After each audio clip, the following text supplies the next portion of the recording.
ये गर्मी की आखिरी शाम थी। रानो चिड़िया अपने छोटे से आशियाने को मजबूत बनाने में जुटी थी। उसने दूर से सुना था कि इस साल सर्दी बहुत जालिम होगी। 2 दिन की और मेहनत, फिर मेरा घर तूफान भी नहीं हिला पाएगा। और ये दाना, ये तो मेरी जान है। तालू कौवा और गोरी कौवी पास के पेड़ पर आलस से बैठे हैं। गोरी देखो, वो बेचारी रानो, लगता है उसे यकीन है कि कल ही बर्फ गिरने लगेगी। अरे हाँ, इतना काम, तकलीफ ही तो दे रही है खुद को। अब आराम का वक्त है कालू जी। हम तो शौक से ये मौसम गुजारेंगे, ठंड आएगी तो जुगाड़ कर लेंगे। तालू भाई, वक्त रहते अपना काम कर लो, बाद में पछताओगे।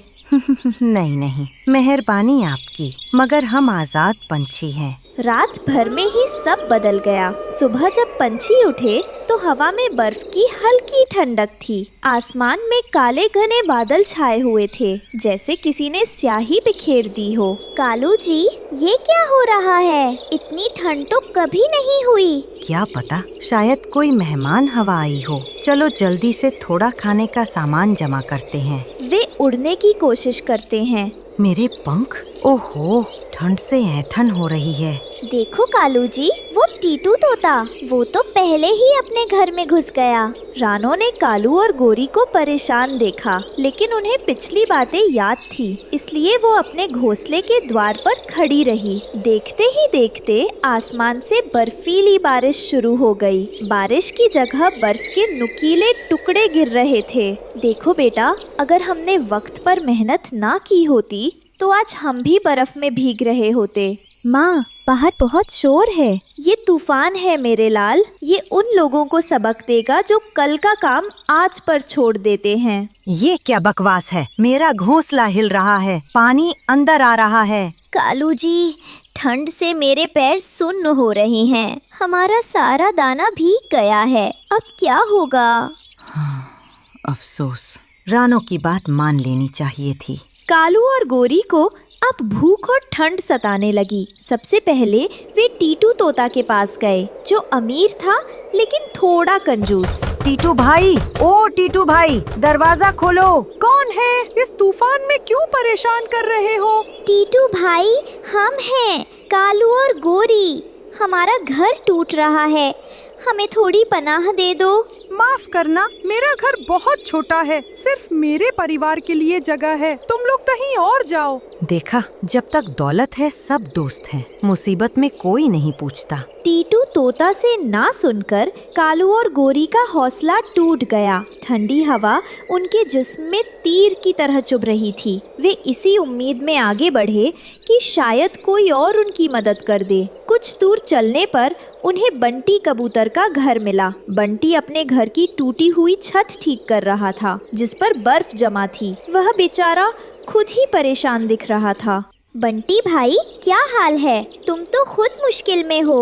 ओहो, कालू भाई, गोरी बहन, तुम दोनों भी बहुत तकलीफ में दिख रहे हो। क्या बताएं भाई, उस बर्फीले तूफान ने हमारा सब कुछ तबाह कर दिया। बंटी भाई, क्या तुम हमें थोड़ी देर के लिए पनाह दे सकते हो? अफसोस है कालू भाई, मेरा घर पहले ही टूटा हुआ है और बहुत कमजोर है। तुम देखो ना, बर्फ के वजन से छत भी टूट गई है। अगर तुम दोनों अंदर आ गए तो यकीन मानो ये छत हम सब पर गिर जाएगी। मैं खुद मुश्किल से गुजारा कर रहा हूँ। तुम लोग मेहरबानी करके कहीं और देखो। बंटी कबूतर की मजबूरी और अपने घर की हालत समझकर कालू और गोरी आगे बढ़ गए। अब उनके पास बस एक ही रास्ता बचा था, एक ही सहारा, रानो चिड़िया। हार कर भूख और ठंड से कम पाते हुए कालू और गोरी उस रानो चिड़िया के पास पहुँचे, जिसका उन्होंने मजाक उड़ाया था। अब उनका गुरूर टूट चुका था और दिल में सिर्फ डर था। रानो बहन, दरवाजा खोलो। रानो दरवाजा खोलती है और कालू गोरी को कम पाता देखती है। क्या हुआ कालू भाई, तुम दोनों इस हाल में क्यों हो? रानो, हमें बचा लो, हमारा घोंसला टूट गया। हम बहुत भूखे हैं और ठंड से मर रहे हैं। रानो बहन, मुझे शर्मिंदगी है, मैंने तुम्हारा मजाक उड़ाया था। मेरी नादानी थी, मुझे माफ कर दो। ठीक है, अंदर आओ। रानो ने तुरंत उन दोनों को अंदर बुलाया। कालू और बोरी को अंदर की गर्माहट और सूखे दाने की खुशबू मिली तो उनकी आंखों में आंसू आ गए। बैठो और ये दाना खाओ, ये मेरे बच्चों के लिए जमा किया था, मगर अभी तुम ज्यादा जरूरतमंद हो। रानो, तुमने हमें माफ कर दिया। हम तो इतने बुरे थे। इस तूफान में कोई अच्छा या बुरा नहीं होता, सिर्फ जरूरतमंद होता है। मैंने तुम्हें इसलिए पनाह दी क्योंकि मैंने तुम्हारे दिल में सच्ची पछतावा देखा। तुमने हमें बचाया रानो, तुम्हारा एहसान हम कभी नहीं भूलेंगे। रात होते ही तूफान अपने चरम पर पहुंच गया। बिजली कड़क रही थी और बर्फीली हवा जोर से चल रही थी। रानो, तुम्हारा घोंसला इतना मजबूत कैसे है? ईमानदारी से की गई मेहनत कभी बेकार नहीं जाती कालू भाई। तभी बाहर एक भयानक आवाज आती है। वह क्या था? एक विशाल शाखा कालू के पुराने घोंसले के पेड़ पर आकर गिरी। अगर वे वहाँ होते तो उनका बचना मुश्किल था। हे भगवान, ये तो मेरे पुराने घर का पेड़ था। रानो, तुमने सिर्फ हमें ठंड से ही नहीं बल्कि मौत से भी बचाया है। धीरे धीरे तूफान थम गया। अगली सुबह हर जगह बर्फ की एक सफेद चादर बिछी हुई थी। सूर्य की किरणें बर्फ पर चमक रही थीं। रानो बहन, तुम सब ठीक हो? हाँ टीटू भाई, सब खैरियत है। टीटू तोता कालू और गोरी को रानो के घोंसले में देखकर हैरान होता है। कालू, तुम यहाँ? हाँ भाई, रानो ने हमारी जान बचाई है। मैंने अपनी नादानी से सब कुछ खो दिया था।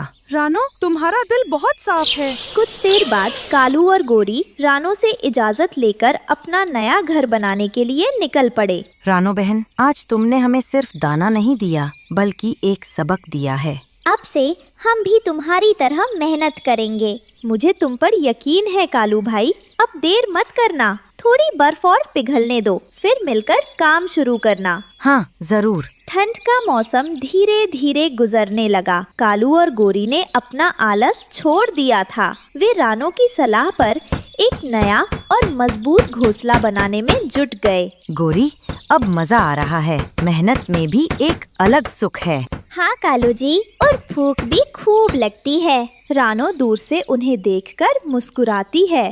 देखो टीटू भाई, मेरी थोड़ी सी मदद से कालू और गोरी बदल गए।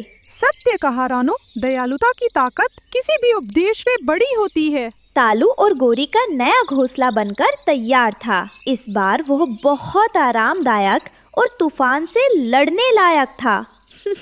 कालू कौआ रानो को अपने नए घर पर चाय के लिए बुलाता है। रानो बहन, आज तुमने जो सिखाया उसे मैं जिंदगी भर याद रखूंगा। हम दोस्त हैं हमेशा। हाँ कालू भाई, और सच्ची दोस्ती ही जिंदगी की सबसे बड़ी दौलत है। आखिरकार बसंत का मौसम आ गया। जंगल फिर से हरा भरा और खुशहाल हो गया। चिड़िया और कौवे सब एक साथ मिलकर दाना चुग रहे थे। देखो कालू भाई, वसंत कितना प्यारा है। हाँ, और मुझे अब किसी भी मौसम का डर नहीं है। रानो चिड़िया की मेहनत और दयालुता ने कालू कौवे की आलस्य भरी जिंदगी को बदल दिया। उस बर्फीले तूफान ने सबको सिखाया कि मेहनत ही सुख की असली कुंजी है और दया का व्यवहार सबसे बड़ा इंसानियत का फर्ज है। रात का समय था। आसमान पर काले बादल छाए थे। समुद्र की लहरें गरज रही थी। जंगल के किनारे पर एक छोटा सा पेड़ था जहाँ रानो चिड़िया अपने 2 बच्चों गुड़िया और मोनू के साथ रहती थी। बारिश से उनका घोंसला भीग चुका था। डरो मत मेरे लालो, सब ठीक हो जाएगा, बस तूफान निकल जाए। माँ, बाहर कोई रो रहा है, सुनो तो।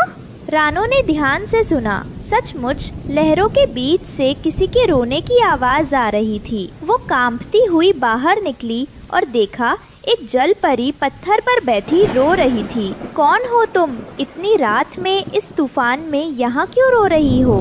मैं सागर की बेटी हूँ।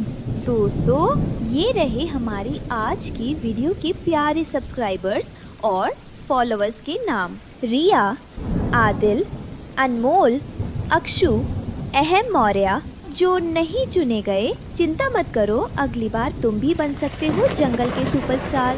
दोस्तों, अगर आप भी चाहते हैं मैं आपका नाम अपनी कहानी में लूं, तो देर किस बात की, जल्दी से कमेंट करके अपना नाम हमें भेजें। मेरा नाम नीरा है। मेरे आंसू मोती बन जाते हैं और इंसानों ने मुझे पकड़ लिया था ताकि मेरे आंसू बेच सके। किसी तरह मैं भागी हूँ, लेकिन अब मेरा जादुई सीप खो गया है। उसके बिना मैं अपने समुंदर वापस नहीं जा सकती। मत रो बहन, मैं तुम्हारी मदद करूंगी। इस जंगल में जो भी बुरा करेगा वो रानो की नजर से बच नहीं पाएगा। रानो ने जलपरी को अपने घर के पास छिपा दिया, लेकिन किसी ने उन्हें देख लिया, वही लालची कालू कौआ। ओह, जलपरी के आंसू मोती बनते हैं। अब रानो अमीर बने ना बने, मैं जरूर बन जाऊंगा राजा। दोपहर का वक्त था। कालू सीधा उड़ता हुआ गोरी कौवी के पेड़ पर जा पहुंचा। अरे गोरी बहन, जरा ये सुनो, जंगल में क्या बड़ा राज पकड़ा गया है। रास? अरे क्या हुआ कालू? सुबह सुबह क्या शोर मचा रखा है? ध्यान से सुनो, ये बात किसी को मत बताना। रानो चिड़िया ने समुंदर की जलपरी को छिपा रखा है। उसके आंसुओं से सोने के मोती बन रहे हैं। क्या? जलपरी? सच बोल रहे हो कालू? वो तो समुंदर में रहती है ना? मैं झूठ क्यों बोलूं? मैंने अपनी आँखों से देखा। तो फिर हम दोनों क्यों पीछे रहे? रात हुई, आसमान काला हो गया। दूर कहीं मेंढक तर तर कर रहे थे। रात में दोनों कौवे रानो के घोंसले की तरफ बढ़ने लगे। जलपरी डर गई। रानो, मुझे डर लग रहा है, कहीं वो लोग यहाँ आना जाएं। मेरे आंसू का लालच किसी का भला नहीं करेगा। नहीं नेरा, तुम नहीं जाओगी। तुम्हारा जादुई सीप वापस लाना होगा। यही एक रास्ता है तुम्हें बचाने का। बताओ, वो सीप कहाँ है? वो सीप इस जंगल की सबसे गहरी झील में गिरा था, जहाँ चांदनी नहीं पहुँचती। तो फिर आज रात मैं वही जाऊंगी, चाहे मेरी जान ही क्यों ना चली जाए। रात गहराने लगी थी। कालू और गोरी अपनी चालाक आंखों के साथ रानो के छोटे से घोंसले के पास उतर आए। अच्छा मौका है गोरी, देखो रानो अभी नहीं आई।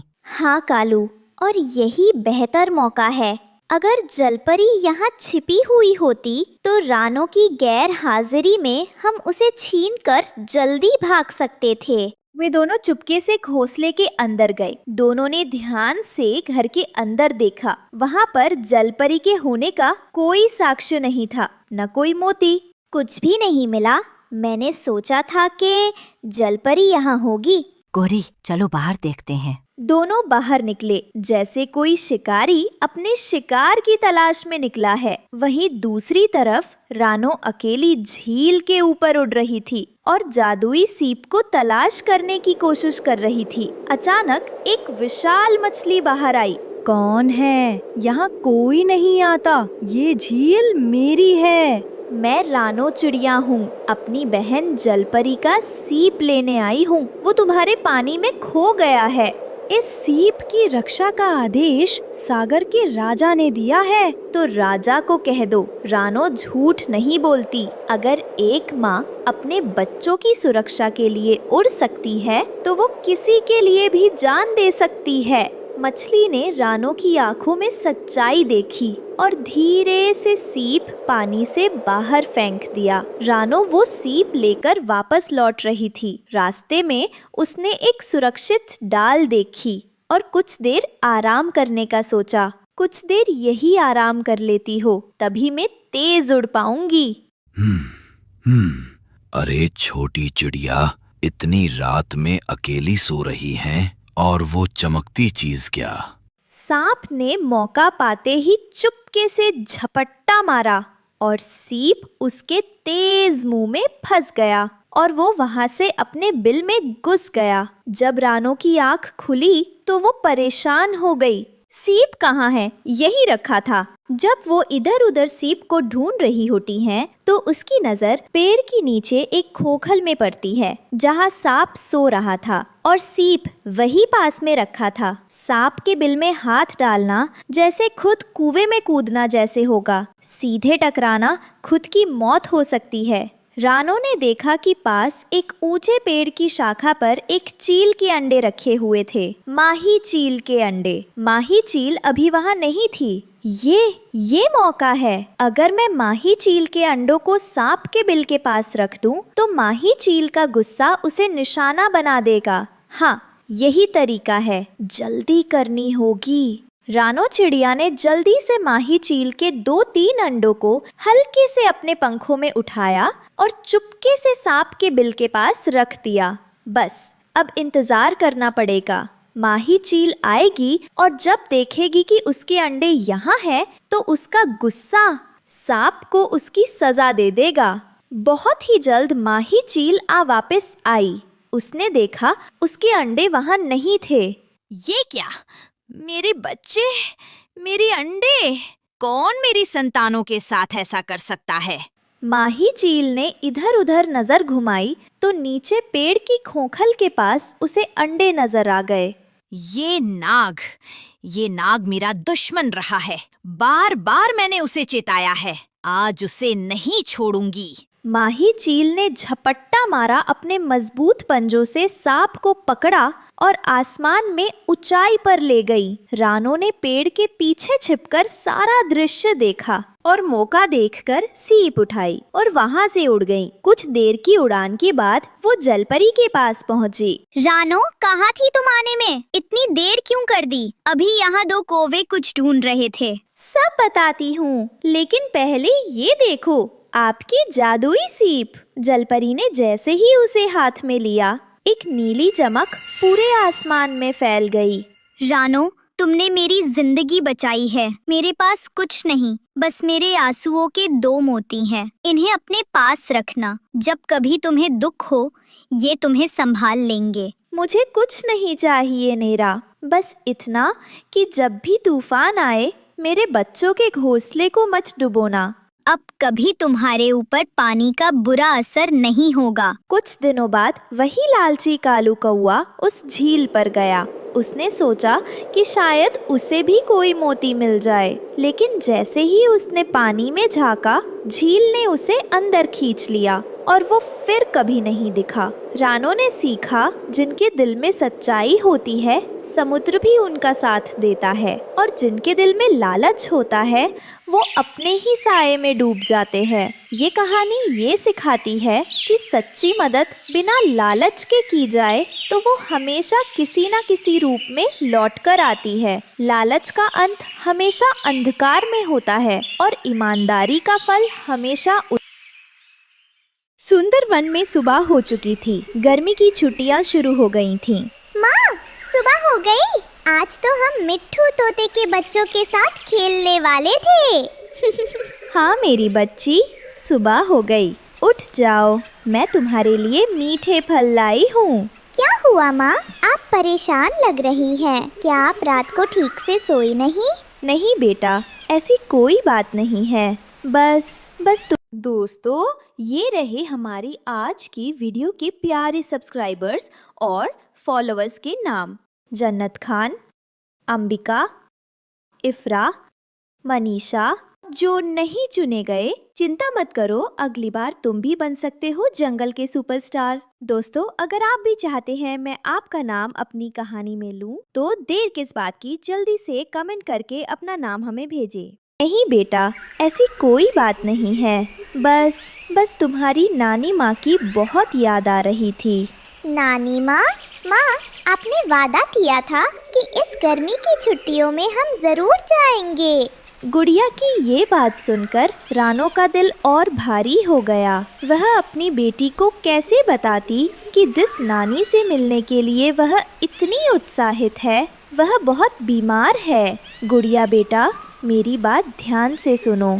हम नानी माँ के घर जरूर जाएंगे। हम आज ही जाएंगे। सच माँ? आज ही? वाह! मैं अभी जाकर टुनटुनी और मिट्ठू को बताती हूँ। रुको बेटा, पहले मेरी पूरी बात सुनो। नानी माँ की तबीयत ठीक नहीं है। वह बहुत बीमार है। यह सुनते ही गुड़िया का हंसता हुआ चेहरा उतर गया। उसकी छोटी छोटी आँखों में आंसू भर गए। नानी माँ ठीक तो हो जाएंगी ना माँ? हाँ मेरी बच्ची, अब जल्दी से तैयार हो जाओ, हमें बहुत लंबा सफर तय करना है। रानो और गुड़िया के सफर की खबर सुनकर उनके सबसे अच्छे पड़ोसी मिट्ठू मियाँ का तोता परिवार उनसे मिलने घर के बाहर आए। रानो बहन, क्या यह सच है? तुम आज ही निकल रही हो, इतनी जल्दी में? हाँ, मुझे जाना ही होगा। माँ की आखिरी इच्छा है, मैं उन्हें निराश नहीं कर सकती। लेकिन रानो बहन, आपने रास्ते के बारे में सोचा है? बीच में वो मनहूस काला पहाड़ पड़ता है, वो कालू कौवे का इलाका है। सुना है वो किसी को भी अपने इलाके से गुजरने नहीं देता। उसकी दुश्मनी तो तुम्हारे परिवार से बहुत पुरानी है। मैं जानती हूँ मिट्ठू भाई, मुझे सब याद है, लेकिन इस वक्त मैं अपने डर से ज्यादा अपनी माँ के बारे में सोच रही हूँ। कालू कौवा कौन है माँ? क्या वो बहुत बुरा है? रानो नहीं चाहती थी कि उसकी बेटी के मन में डर बैठे। उसने बात को बदल दिया। वो कुछ नहीं है बेटा, तुम इन बातों में मत पड़ो, हम बस अपनी नानी के पास जा रही हैं। बहन, इसमें थोड़े भुने हुए दाने और मीठे बेर हैं। रास्ते में गुड़िया को भूख लगेगी, अपना और गुड़िया का ध्यान रखना। हम ईश्वर से तुम्हारी सलामती की प्रार्थना करेंगे। रानो का दिल भर आया। उसने सबका धन्यवाद किया और अपनी बेटी गुड़िया को लेकर अनजाने सफर के लिए उड़ चली। सफर शुरू हो चुका था। रानो और गुड़िया आसमान में उड़ रहे थे। माँ, वो नीचे नदी कितनी चमक रही है। क्या हम थोड़ी देर वहाँ रुक सकते हैं? मुझे प्यास लगी है। हाँ बेटा, जरूर। हम उस बड़े से आम के पेड़ पर रुकेंगे, वहाँ थोड़ा आराम भी कर लेंगे और पानी भी पी लेंगे। वे एक नदी के किनारे आम के पेड़ पर उतरे। रानो ने गुड़िया को पानी पिलाया और पोटली से मीठे बेर निकाल कर दिए। माँ, नानी माँ का घर यहाँ से और कितना दूर है? अभी बहुत दूर है मेरी बच्ची। हमें आज रात किसी सुरक्षित पेड़ पर गुजारनी होगी। कल दोपहर तक शायद हम पहुँच जाएं, अगर सब ठीक रहा तो। क्या नानी माँ हमें देखकर बहुत खुश होंगी? बहुत खुश होंगी। वह तुम्हें देखकर अपनी सारी बीमारी भूल जाएंगी। चलो, सूरज ढलने से पहले हमें एक सुरक्षित जगह ढूंढनी है। थोड़ा आराम करने के बाद वे फिर से अपने सफर पर निकल पड़े। जैसे जैसे वे आगे बढ़ रहे थे, हरे भरे पेड़ कम हो रहे थे और सूखी पथरीली जमीन दिखाई देने लगी थी। रानो समझ गई थी कि वे काला पहाड़ के करीब पहुंच रहे हैं। ऊपर पहाड़ की चोटी पर बैठे दो कौवों ने उन्हें देख लिया था। उन्होंने तुरंत जाकर अपने सरदार कालू कौवे को खबर दी। सरदार, वो आ गई है अपनी बेटी के साथ। आ गई। आखिर आ ही गई मेरे जाल में। सालों से इस दिन का इंतजार कर रहा था मैं। आज उसे पता चलेगा कि अपने को खोने का दर्द क्या होता है। हाँ, आज हम अपना बदला पूरा करेंगे। इस रानो के परिवार ने हमें कभी ना भरने वाला जख्म दिया है। लेकिन पिताजी, वो अपनी माँ से मिलने जा रही है। सुना है उसकी नानी बहुत बीमार है। चुप रहो, तुम अभी बच्चे हो। तुम नहीं जानते कि इन्होंने हमारे साथ क्या किया है। सालों पहले इसी पहाड़ पर एक भयंकर तूफान आया था। उस तूफान में तुम्हारा छोटा भाई मुझसे छूट गया था। मैंने मदद के लिए रानो के पिता को पुकारा था, जो उस वक्त पास से गुजर रहे थे, लेकिन उन्होंने मेरी मदद नहीं की। वे चाहते तो मेरे बच्चे को बचा सकते थे। उनकी वजह से मैंने अपना बेटा खोया है। लेकिन माँ बताती थी कि तूफान बहुत तेज था, शायद वे चाहकर भी कुछ नहीं कर पाए होंगे। बहाने थे सब। घमंड था उन्हें अपने अच्छे परिवार का। आज मैं उस घमंड को तोड़ दूंगा। आज रानो से उसकी सबसे कीमती चीज छीनकर मैं अपना बदला पूरा करूंगा। जग्गू अपने पिता की आंखों में नफरत देखकर चुप हो गया। कालू ने अपने साथियों को इशारा किया और एक भयानक योजना बनाई। रानो अपनी पूरी ताकत से उड़ रही थी। अचानक चारों तरफ से काऊ काऊ की डरावनी आवाजें आने लगी। देखते ही देखते कालू कौवे का पूरा झुंड उनके सामने आ गया। सबसे आगे कालू कौवा खुद था। अरे देखो तो कौन आया है। रानो चिड़िया, बहुत हिम्मत है तुम में, जो मेरे इलाके में घुसने की जुर्रत की। कालू भाई, मेरा तुमसे कोई बैर नहीं है। मैं बस यहाँ से गुजर रही हूँ। मेरी माँ बहुत बीमार है, मुझे उनके पास जाना है। कृपया हमें जाने दो। माँ, दर्द? आज तुम्हें इन शब्दों का असली मतलब पता चलेगा। माँ, ये कौन है? हमें इनसे डर लग रहा है। चुप रहो बेटा। देखो कालू, जो हुआ वो एक हादसा था। तूफान बहुत तेज था। इस पुरानी बात के लिए इस मासूम बच्ची को सजा मत दो। ये कहकर कालू कौवा गुड़िया की तरफ झपटा। ये सब देखकर जग्गू से अब और बर्दाश्त नहीं हुआ। उसके अंदर का ज़मीर जाग उठा। तभी जग्गू उड़कर बीच में आ गया। बस पिताजी, बहुत हो गया। अगर आपको बदला लेना ही है तो पहले मुझ पर हमला कीजिए। मैं इस पाप में आपका साथ नहीं दूंगा। कालू अपने ही बेटे को अपने खिलाफ खड़ा देखकर सन्न रह गया। जग्गू, तुम मेरे रास्ते से हट जाओ। नहीं पिताजी, क्या इसी को बदला कहते हैं? अगर आज मेरा छोटा भाई जिंदा होता तो क्या वो आपको ऐसा करते देख खुश होता? नहीं, वो शर्मिंदा होता। बेटा, तुम अपने पिता से ऐसे बात नहीं कर सकते। माँ, आप भी एक माँ हैं। क्या आपको उस चिड़िया का दर्द नहीं दिख रहा? जग्गू की बातों ने कालू के दिल पर चोट की। उसके अंदर सालों से जल रही बदले की आग आज उसके बेटे के आंसुओं ने बुझा दी थी। कालू के इलाके से निकलने के बाद रानो को आखिरकार दूर एक जाना पहचाना बड़ा सा बरगद का पेड़ दिखाई दिया। वही था उसकी माँ का घर। गुड़िया, देखो, वो रहा नानी माँ का घर। हम पहुँच गए। रानो, मेरी बच्ची, तुम आ गई। रानो को होश आ चुका था। माँ, मैं आ गई। मैंने अपना वादा पूरा किया माँ। बहादुर बेटी, मुझे तुम पर गर्व है। तुमने साबित कर दिया कि एक माँ का प्यार दुनिया की हर मुश्किल से बड़ा होता है। और गुड़िया, मेरी बच्ची, कभी हिम्मत मत हारना। अपनी माँ की तरह बहादुर बनना। नानी माँ की सांसें भारी होने लगी। उन्होंने अपनी बेटी और नवासी को आखिरी बार जी भर कर देखा। अब मैं शांति से जा सकती हूँ। और इन्हीं आखिरी शब्दों के साथ नानी माँ ने हमेशा के लिए अपनी आंखें बंद कर ली। रानो और गुड़िया अपनी नानी के ठंडे शरीर से लिपटकर रोते। रानो चिड़िया का हरा घास का घर बाहर से सुंदर था, पर कुछ जगह से टूटा हुआ दिख रहा था। 7 बच्चे अंदर खेल रहे थे। रानो काम पर जाने की तैयारी कर रही थी। माँ, कल जो बड़ी बूंदें गिरी थी उससे छत टपकने लगी है। बस थोड़ा संभाल लो बेटा, मैं मालिक से उधार मांगकर आज ही मरम्मत का सामान लाऊंगी। आप चिंता मत करो बेटी, आप अपनी पढ़ाई पर ध्यान दो। अगले दिन रानो चिड़िया सेठ बाज की दुकान पर जाती हैं। दोस्तों, ये रहे हमारी आज की वीडियो के प्यारे सब्सक्राइबर्स और फॉलोअर्स के नाम। ज़बीन, शाजिया, अयान खान, साहिल, वंदना अग्रवाल। जो नहीं चुने गए, चिंता मत करो, अगली बार तुम भी बन सकते हो जंगल के सुपरस्टार। दोस्तों, अगर आप भी चाहते हैं मैं आपका नाम अपनी कहानी में लूं, तो देर किस बात की, जल्दी से कमेंट करके अपना नाम हमें भेजिए। दुकान पर जाती हैं और उससे कुछ उधार मांगती हैं। सेठ जी, मुझे 200 रुपए का कर्ज दे दीजिए। बारिश आने वाली है, मुझे घर की मरम्मत करने के लिए कुछ सामान लाना है। क्या उधार? मेरी दुकान पर उधार न ग्राहक के लिए हैं, न ही तुम्हारे लिए हैं। 200 रुपए तुम्हारी 10 दिन की कमाई। अगर तुम भाग गई तो मुझे गरीब माँ की कहानी मत सुनाओ। पहले काम करो, जाओ, कल आना।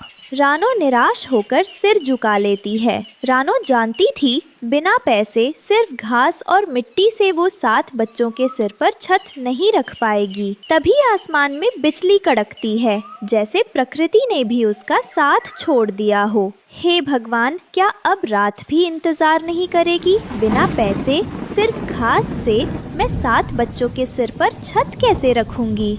7 बच्चे डरकर एक दूसरे से चिपके हैं। बारिश की पहली बूंदें पड़नी शुरू होती है। दीदी, वो देखो, छत पर बड़ा छेद हो गया है। माँ, जल्दी से कुछ करो। डरो मत, हम सब मिलकर इस घर को बचाएंगे। हम सब एक साथ लड़ेंगे। रानो एक कोने को मिट्टी से सील करने की कोशिश करती है। बच्चे अपने छोटे पंखों से दरवाजे के छेद को घास से भरते हैं, फिर भी पानी अंदर आ रहा था। रानो, जोर लगाओ बेटो, घास को और कसकर पकड़ो। माँ, मेरे पंख थक गए। यह हमारी सीधी लड़ाई है बच्चों, हमें जीतना ही होगा। बारिश जोरदार हो जाती है। कालू कौवा जिसने कभी रानो की मदद नहीं की, अब उसकी बर्बादी का तमाशा देखने के लिए वो कुछ दूरी पर एक पेड़ से रानो के घर को देख रहा था। मूर्ख चुरिया, मैंने इसे काम नहीं दिया, अब इसका घर टूटेगा। पानी का बहाव तेज हो जाता है, दीवारें हिल रही थीं। रानो को एक भयानक सच्चाई महसूस हुई। गीली घास का वजन ही अब घर को अंदर से तोड़ रहा था। उसकी मेहनत ही उसकी दुश्मन बन गई। माँ, दीवारें हिल रही हैं। ये घास केवल एक दिन रुक सकती थी। गीली घास का वजन ही अब घर को तोड़ रहा है। रानो ने 1 मिनट भी नहीं गवाया। उसे लगा कि दीवारें कभी भी गिर सकती हैं। उसने अपने बच्चों को घर में रहने का आदेश दिया और खुद मदद मांगने के लिए भाग निकली। सबसे पहले वो अपनी दोस्त हरियाली तोती के दरवाजे पर गई। हरियाली, हरियाली, दरवाजा खोलो, मेरे घर की दीवारें टूट रही हैं। रानो, इतनी रात में मैं डर रही हूँ। मेरी बेटी बीमार है, मैं तुम्हें कैसे अंदर आने दूँ? मुझे डर है कि बारिश। बस थोड़ी देर के लिए हरियाली, बस मेरे बच्चे। नहीं रानो, मैं दरवाजा नहीं खोल सकती, तुम कहीं और जाओ। अगली सुबह बारिश थोड़ी धीमी हुई है। रानो बच्चों को लेकर मलबे के नीचे दबी हुई है। वे डरे हुए हैं पर सुरक्षित हैं। हम बच गए। हाँ मेरे बच्चों, रानो देखती है कि घर पूरी तरह मलबे में बदल गया है। कालू कौआ मलबे को देखकर आता है। वह रानो को देखकर भी मुस्कुराता है। हाँ, मुझे पता था ये होगा। तुम मेरे घर क्यों नहीं आई? मैंने तुम्हें आवाज दी थी कालू, तुमने दरवाजा नहीं खोला। तुमने हमें मरने के लिए छोड़ दिया। रानो बच्चों को देखती है। वे भूखे और भीगे हुए हैं। माँ, अब हम क्या करेंगे? क्या हम फिर से घर बनाएंगे?